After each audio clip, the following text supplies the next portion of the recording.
Rebonjour et re-bienvenue sur cette Agora de Medfeld 2022.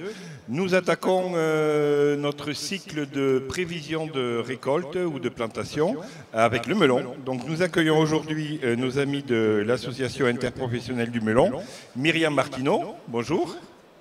Bonjour. Jérôme Josserand. Bonjour, bonjour. À tout le monde. Et Marion Mispouillet, bonjour. Bonjour. Alors, nous sommes là pour faire le point sur la production de melon en France en 2022, ses évolutions depuis ces dernières années et où en sont les plantations pour l'année 2022. C'est Marion qui commence ? Oui. Je ne sais pas si elle est... Alors, est-ce qu'on a la présentation, s'il vous plaît ? Voilà. C'est parti.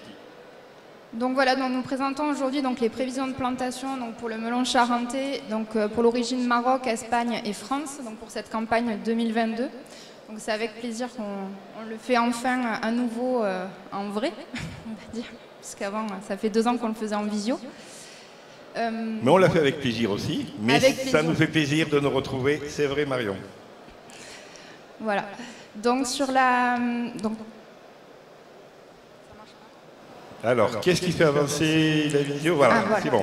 Donc au niveau de l'enquête, déjà, ce qui est important de rappeler, c'est que les données sont susceptibles d'évoluer, donc notamment pour la France, car les plantations donc, ne sont pas terminées et les conditions météo peuvent également faire évoluer les conclusions, et c'est également aussi donc, vrai par rapport à la météo sur l'Espagne.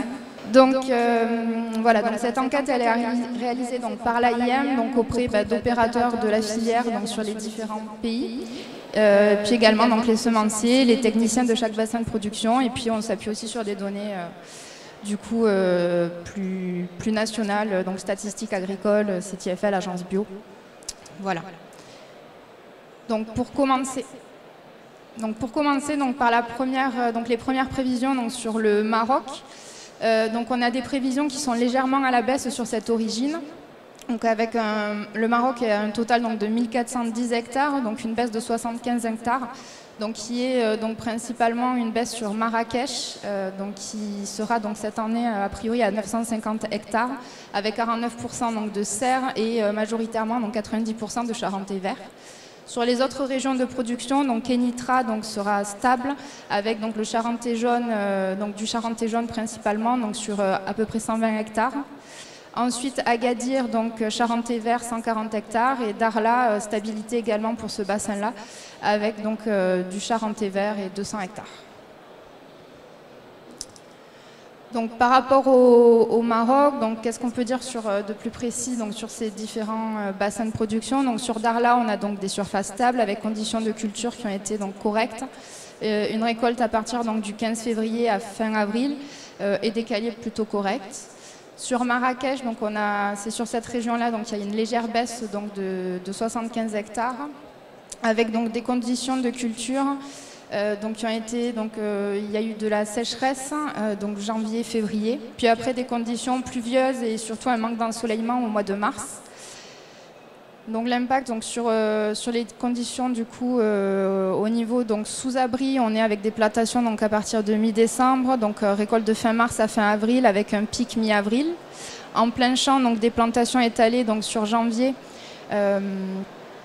jusqu'à mi-février, donc récolte du 15 avril à la fin mai, donc des noisons à noter au niveau des noisons hétérogènes et échelonnées sur le plein champ.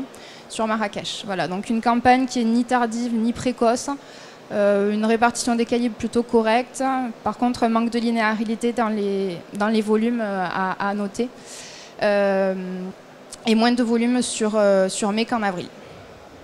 Voilà, et ce qui est important aussi de noter sur cette campagne 2022, c'est donc des difficultés au niveau logistique accru sur le Maroc, tant en disponibilité, trouver les camions, trouver la logistique, et également en coût avec une très forte augmentation des coûts de transport. Des coûts de transport, oui. Et la disponibilité, on sait pourquoi, Jérôme?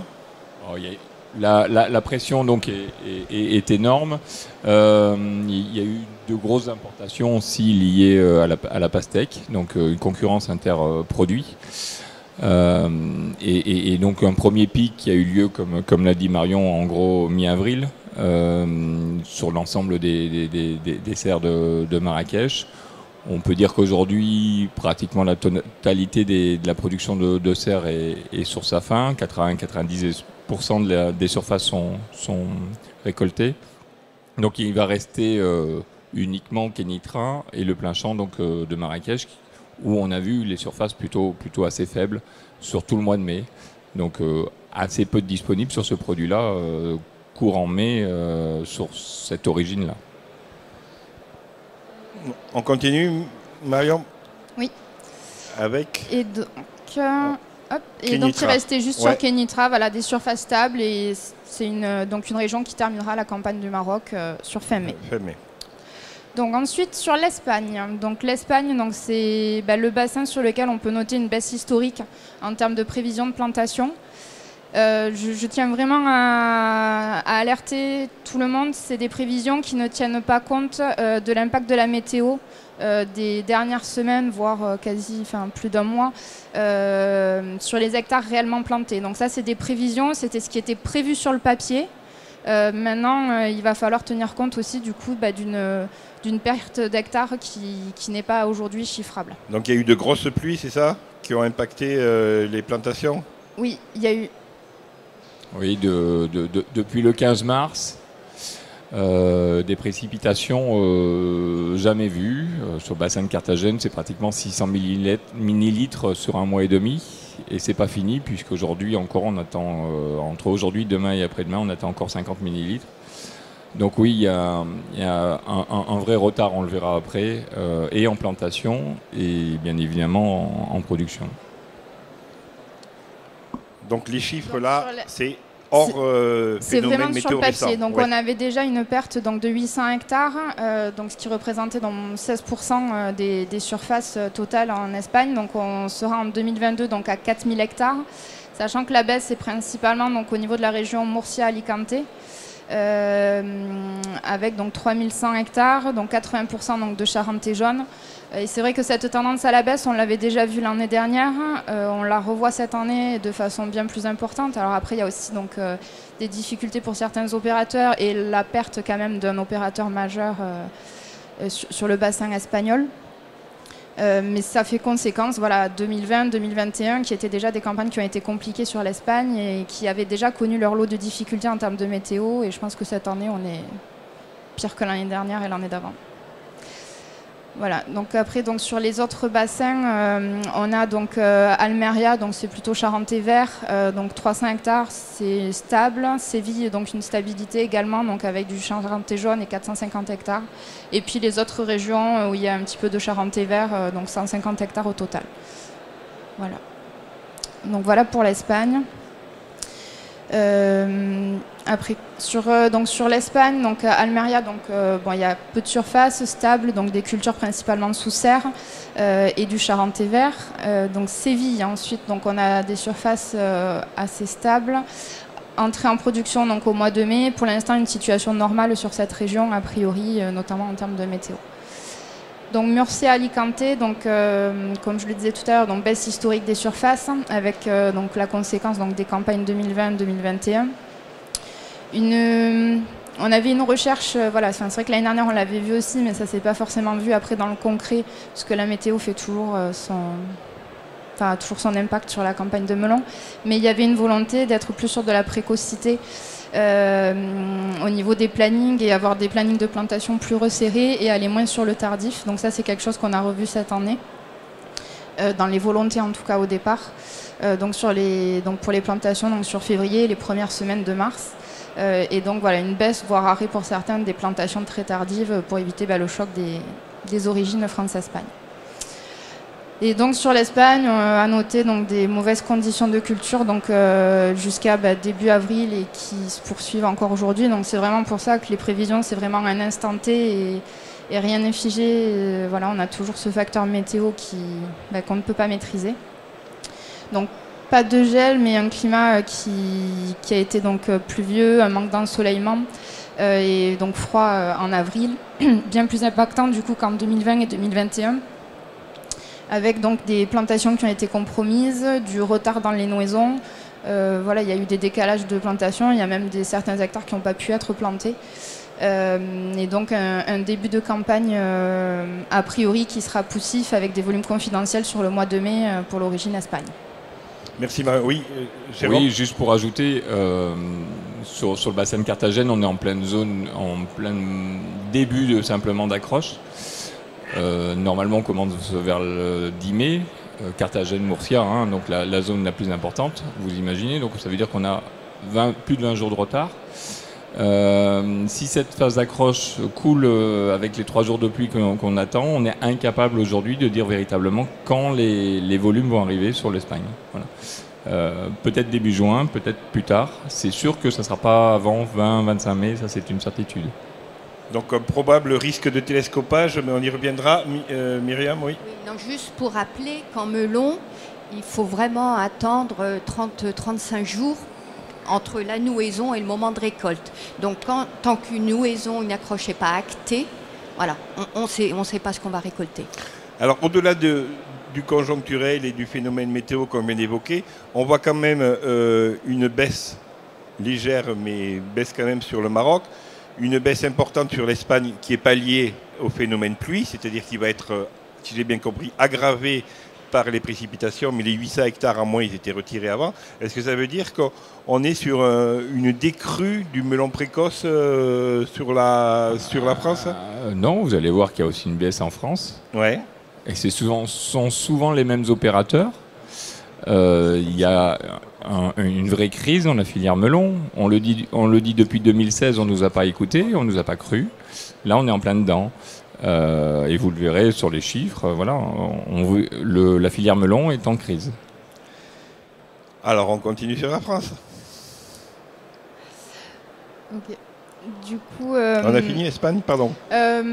Juste. Non, oui, en fait, si on avait fini, on avait fini Espagne. C'est bon. Donc sur la France, donc on est aussi donc sur la même tendance et c'est même l'origine sur laquelle on perd le plus d'hectares. Donc on est donc pour 2022 avec des prévisions à la baisse avec environ donc 10% des surfaces nationales qui disparaissent sur le melon. Donc on est pour un prévisionnel de plantation de 10 400 hectares. Donc c'est moins 1250 hectares.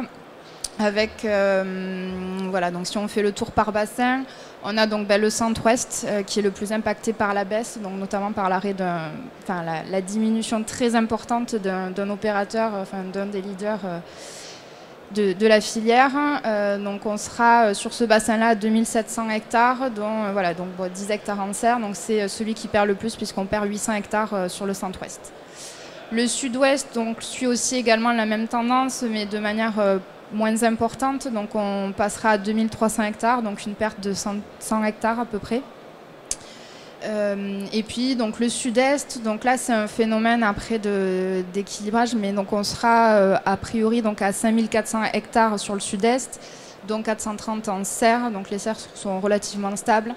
On est sur une baisse au global sur le sud-est, donc même si s'il y a certaines petites hausses, des hausses chez certains opérateurs, on a perdu donc énormément d'hectares chez des plus gros opérateurs et notamment l'arrêt de l'opérateur. Du même opérateur. On peut le dire, de Soldiv, du coup l'arrêt de Soldiv sur le bassin sud-est, voilà, et qui a arrêté aussi également sur les autres origines. Et puis les autres régions, voilà, une centaine d'hectares toujours avec une relative stabilité a priori. Et donc l'exercice que j'ai essayé de faire cette année, c'est d'avoir une estimation aussi au niveau du bio. Et donc on sera a priori à peu près à 8% des surfaces en bio sur l'origine France. Sur l'origine France, ce qui est quelque chose d'à peu près stable, on ne sait pas, c'est la première fois que vous le faites.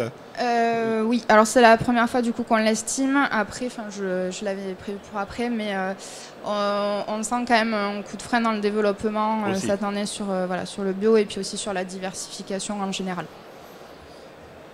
Ok, on continue et puis on débattra sur cette crise du melon, comme l'a dit Jérôme. On continue sur la situation en France. Donc sur la surface, donc sur le sud-est, donc c'est ce que j'ai expliqué. Voilà, il y a quelques hausses modérées d'opérateurs, mais qui ne viennent pas compenser donc les pertes importantes d'hectares, avec des arrêts ou des diminutions importantes de surface pour certains. Ce qu'on peut dire sur le sud-est, donc pour l'instant, et après voilà, c'est sur l'ensemble des bassins, on est encore très loin, on l'a déjà dit tout à l'heure, Jérôme et Myriam l'ont dit aussi, on est encore loin et voilà, la météo des semaines à venir sera aussi déterminante. Donc là on reste vraiment sur des hypothèses encore pour certaines choses, mais on a eu un climat donc plutôt favorable mise en place sur le précoce. Et sur le plein champ, une entrée en production qui sera sans doute donc progressive avec du fait des conditions climatiques qui n'ont pas été toujours favorables. Et ça a pondéré en fonction des zones de production au sein du bassin, avec parfois donc de la pluie, un manque d'ensoleillement, du froid et puis le gel qui a pu impacter à certains endroits. Concernant donc le sud-ouest, donc des surfaces également à la baisse, mais de manière quand même moins importante par rapport aux autres bassins, et notamment par rapport au centre-ouest. Pour l'instant, on est sur une reprise plutôt correcte des plantations précoces et semi-précoces. Pas de retard a priori donc, dans les plantations. Et le centre-ouest, donc les surfaces donc, à la baisse, et pour l'instant des bonnes conditions climatiques pour les premières mises en place, un démarrage correct et des plantations à jour. Mais tout reste à faire encore. Et donc globalement sur la France, voilà, donc c'est une baisse encore une fois une baisse historique des surfaces, puisqu'on avait déjà en 2019 du coup l'arrêt rouge-gorge et donc on avait une grosse baisse des surfaces en 2020. Donc c'est moins 10 plus. Enfin, c'est moins 10 cette année et l'an dernier c'était en 2020 du coup, 2019 arrêt rouge-gorge, ouais. Il a fait quand même la campagne 2019. Ouais. En 2020 du coup on avait perdu 1000 hectares. L'année dernière, une légère hausse de 250 hectares et là, on revient à moins 1250. D'accord. Donc, ouais. Oui. Myriam Marion a prévu des graphiques qui sont très révélateurs de la situation du melon. J'ai été trop vite. Voilà. J'ai été trop vite. Pardon Marion, on continue.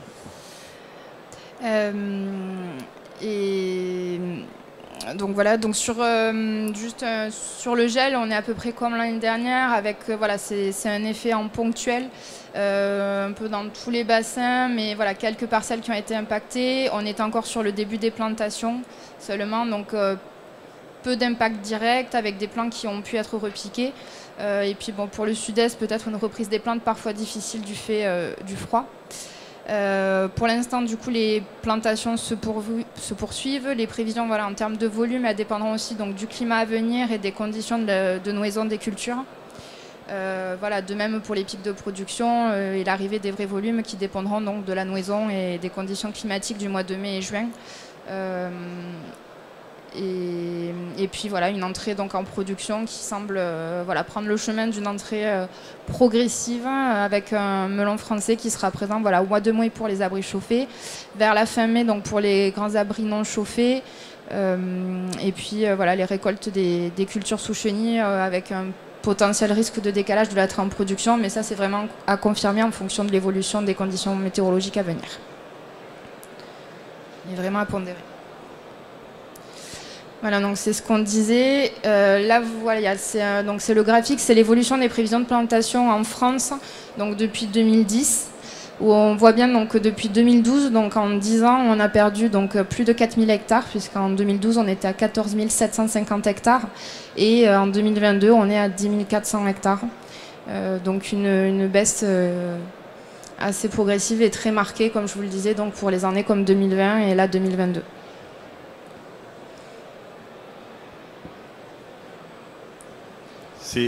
Oui, c'est saisissant. Je me tournais parce que je ne voyais pas bien sur le petit écran. Oui, je crois, Myriam. Je crois qu'effectivement, il n'y a pas d'autre mot pour donc c'est un tiers en 10 ans. C'est un tiers en 10 ans, en gros. Quasi, oui. Est-ce que ça se traduit par un nombre de producteurs en moins aussi, ou c'est les mêmes, c'est tout le monde, à part les 2 ou 3 dont on a évoqué qui... Alors, mais est-ce que globalement, sur le nombre de producteurs aussi, on perd des producteurs? Oui, parce qu'il faut rappeler qu'on a perdu le leader, des leaders historiques qui est Rouge-Gorge, donc qui a arrêté totalement sa production de melon il y a 4 ans. En 2019. En 2019, il y a 3 ans.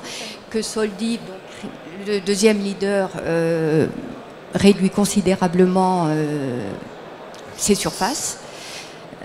Donc oui, on perd des producteurs. Et puis après, il y a d'autres producteurs, même plus modestes.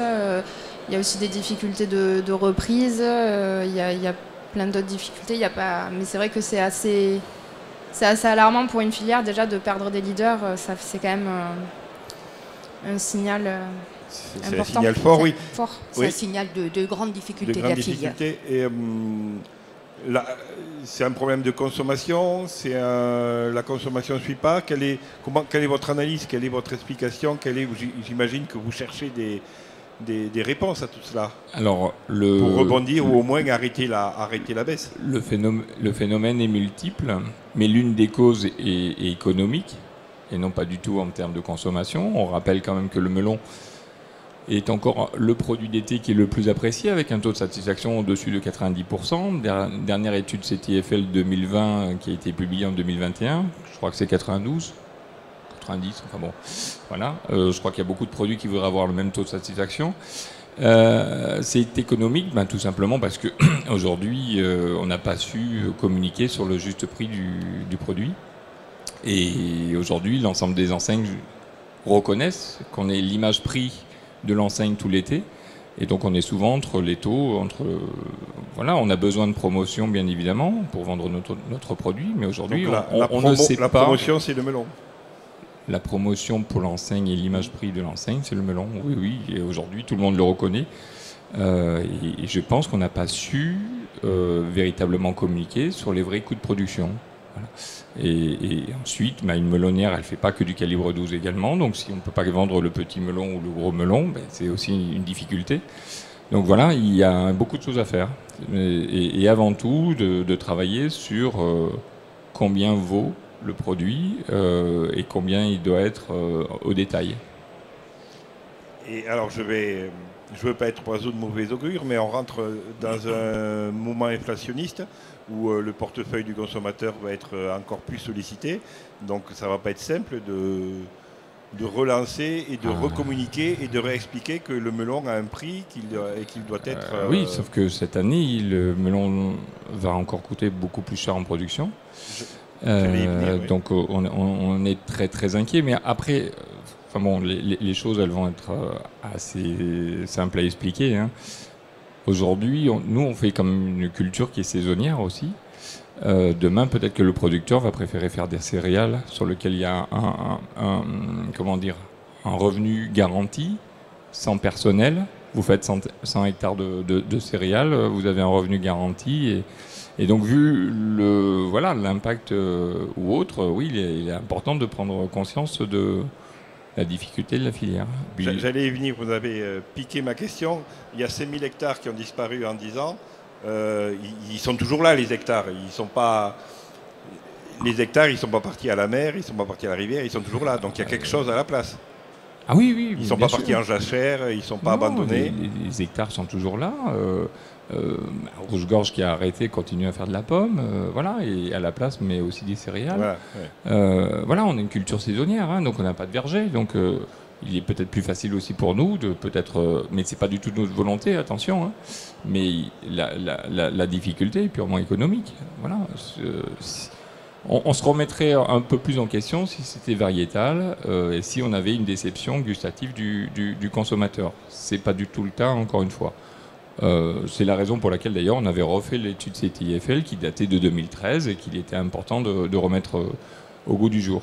Donc cette étude a confirmé ce que l'on pensait, c'est-à-dire qu'on a fait comme plutôt même des progrès en termes de satisfaction client, et grâce justement à nos partenaires semenciers. Et donc la problématique, elle est comment arriver à mettre un juste prix sur ce produit-là qui vaut de l'argent. Myriam, le consommateur est satisfait, aime le melon, l'attend, c'est un produit d'été, c'est un produit festif, c'est un produit pique-nique, c'est un produit barbecue. Avant le barbecue, pendant que les saucisses cuisent. Mais on n'est pas prêt à mettre, le consommateur n'est pas prêt à mettre Je suis sûr qu'il manque quoi? Quelques centimes au melon? Si. Le consommateur, justement, l'étude consommation du CTFL a prouvé que le consommateur était prêt à acheter le melon à un prix qui nous convient, nous, hein, dans une fourchette où tout le monde pourrait être satisfait, le consommateur et nous-mêmes. On est d'accord, ça se joue à rien. Sur un melon, ça se joue à quelques centimes. Non mais. Oui, quelques dizaines de centimes. Jérôme. Enfin, le souci, oui. C'est toujours très difficile de parler prix de production tant que ce n'est pas produit. Parce que quel rendement allons-nous sortir? 12 tonnes hectares, 20 tonnes, 25 tonnes hectares? Quel calibre? Comme disait Jérôme tout à l'heure, c'est vrai que le 12 est plébiscité, mais on ne sort pas que ce calibre-là, que faisons-nous du reste? Donc tout ça fait mais parfois ça va jouer à quelques centimes, parfois quelques dizaines de centimes. Hein. Mais bon, cette étude a quand même montré qu'il y avait une fourchette d'action qui pouvait être satisfaisante théoriquement pour tout le monde. Jérôme? Et pour compléter, il y avait même une défiance du consommateur en dessous d'un certain prix. Oui. Voilà. Et c'est louche. Oui. S'il n'est pas assez cher, c'est que... Oui, donc oui. ça montre qu'il y a une prise de conscience quand même aussi, même du consommateur. Donc il faut que la distribution, grande ou petite, accepte de jouer le jeu et arrête de mettre une pression. C'est pas forcément la problématique de la distribution, c'est la problématique, encore une fois, de cette image prix. Voilà. Oui, voilà. Il faut en sortir. Tout à fait, il faut en sortir. Aujourd'hui, mais de toute façon, demain peut-être qu'on n'aura plus un problème de prix, mais un de disponible. Hein. Dans ce cas-là, les prix vont monter. Dans ces cas-là, il n'y aura que le disponible à vendre. Vous voulez ajouter autre chose? Marion, on continue? Ou on a fini? Non, non, j'avais pas fini, oui. Mais je sais pas. Du coup, il y avait les mêmes graphiques sur les différents bassins. Juste pour montrer l'évolution par rapport au bassin, et ça tourne toujours plus.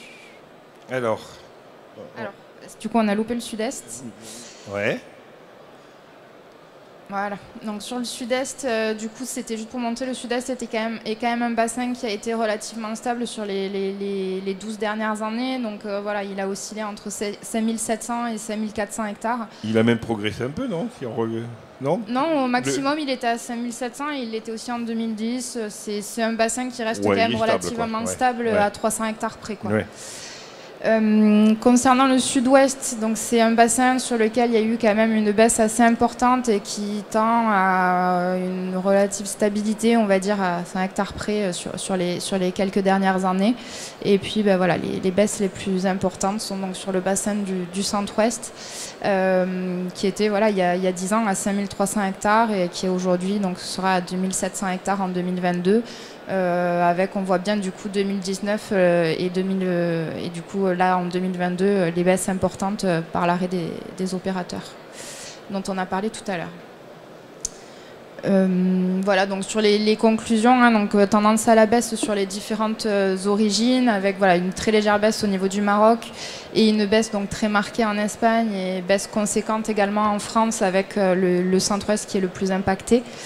Sur le Maroc, rapidement, donc on peut dire que c'est un début, donc il y a un début de campagne qui a été poussif et pas de linéarité dans les volumes. Sur l'Espagne, on a noté donc le climat défavorable qui a été connu ces dernières semaines sur cette origine et qui du coup n'a pas permis de bonne mise en culture et des hectares prévus qui ne seront finalement pas forcément plantés et en tout cas des rendements potentiellement faibles sur certaines périodes sur cette origine, avec un manque de visibilité encore sur l'entrée en production en Espagne, comme le disait Jérôme tout à l'heure, avec de la pluie qui a encore ces derniers jours était encore présente. Donc la présence du melon espagnol et français, elle sera à préciser aussi en fonction de ces conditions météo. Donc on reste vraiment sur des prévisions et tout reste à jouer encore aussi sur l'origine France et ça dépendra également du coup des conditions météo à venir. Pour la France, c'est ce que je disais rapidement tout à l'heure, on a vraiment une tendance à la diversification qui est stoppée en 2022 avec des opérateurs en fait qui se recentrent sur l'essentiel, sur le Charentais, où il y a besoin de se recentrer sur le Charentais et en tout cas, c'est vrai que ça faisait 2-3 ans où on sentait qu'il y avait un développement notamment des autres types de melons. Et puis l'année dernière, ça n'a pas été la campagne. La météo-sensibilité, elle était aussi sur ces autres produits. Il y a eu des difficultés également de commercialisation sur ces autres produits. Et aussi une difficulté, en fait, c'est le tout d'essayer de les planter et tout. Il faut aussi arriver à les commercialiser. Et au-delà de la difficulté de la campagne 2021, il y avait aussi le fait il faut arriver à trouver aussi les clients. Et c'est quand même des origines qui sont... des types de melons qui sont très produits dans d'autres pays, notamment en Espagne, avec du coup une concurrence importante sur cette origine-là. Et puis pour 2022, pour conclure, donc il y a certains points qui ont déjà été abordés pendant l'échange, mais voilà, c'est une campagne qui se lance avec beaucoup d'incertitudes et de craintes, en tout cas au niveau de la filière melon, puisque voilà, on a la disparition ou la réduction d'opérateurs. Et ça fait suite du coup à aussi voilà, à plusieurs campagnes difficiles au niveau de la filière melon. Les augmentations des coûts des intrants qui est sans précédent et qu'on estimait en moyenne à 30% avant Ukraine. Donc je précise bien le avant Ukraine.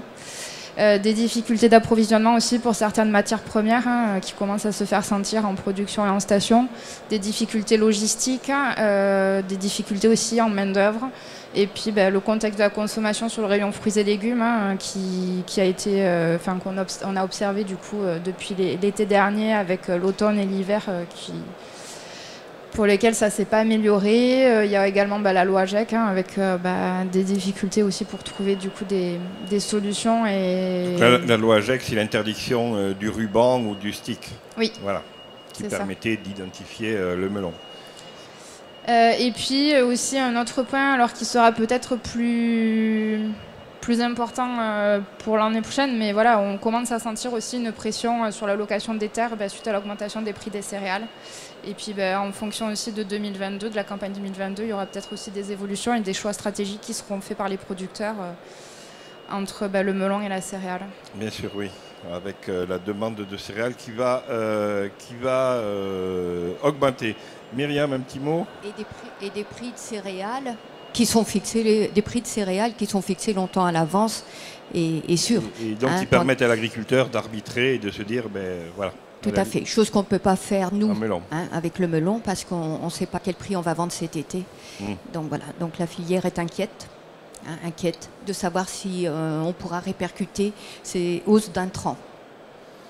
Alors avant de passer à la dernière partie de notre intervention, est-ce qu'il y a des remarques, des questions au moment dans le public? Je cherche mon ami Jean-Pierre qui a disparu. Je ne vous vois pas parce que j'ai un projecteur dans la figure, donc manifestez-vous. Sinon, on continue. Sinon, on continue. On continue. Alors, on a sur... Marion, on n'avait pas une petite présentation mais après, rapidement. Rapidement, voilà, oui, on a le temps. Tout va bien. Voilà. Alors l'AIM, c'est l'association interprofessionnelle du melon. Donc l'AIM, c'est l'association interprofessionnelle melon, donc, qui existe donc, depuis 2009,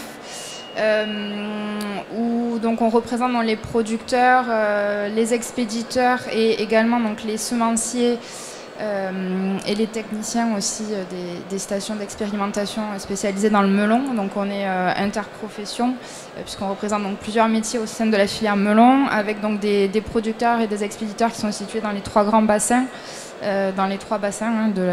donc sud-est, sud-ouest et centre-ouest. On représente donc près de 70% des tonnes de melon d'origine France, donc nos opérateurs.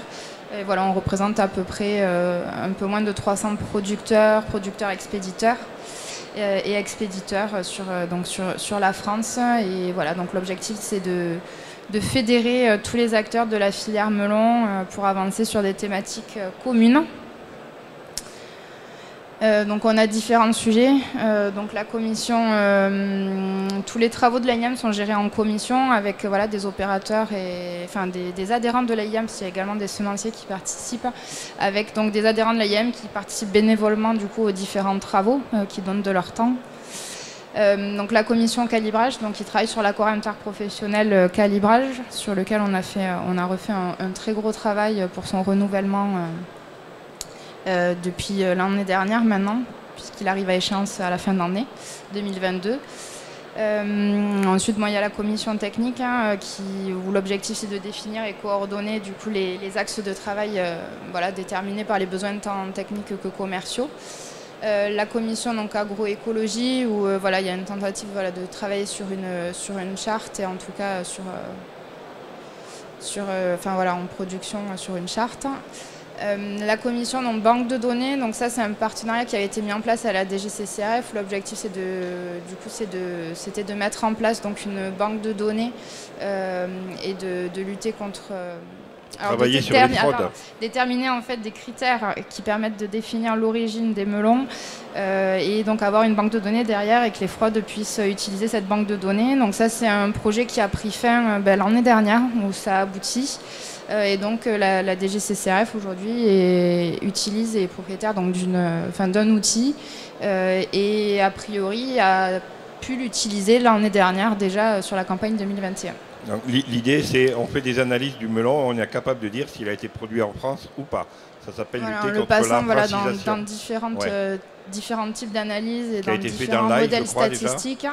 Et voilà, déterminer en tout cas s'il est vraiment origine France ou pas. Après, derrière, ça lance réellement, il y a une enquête qui est lancée derrière par la DGCCRF. C'est pas cette simple analyse qui permet. Non, mais ça permet de lancer l'enquête en tout cas, voilà, de lancer, et de lutter contre les fraudes à l'origine. C'est ça.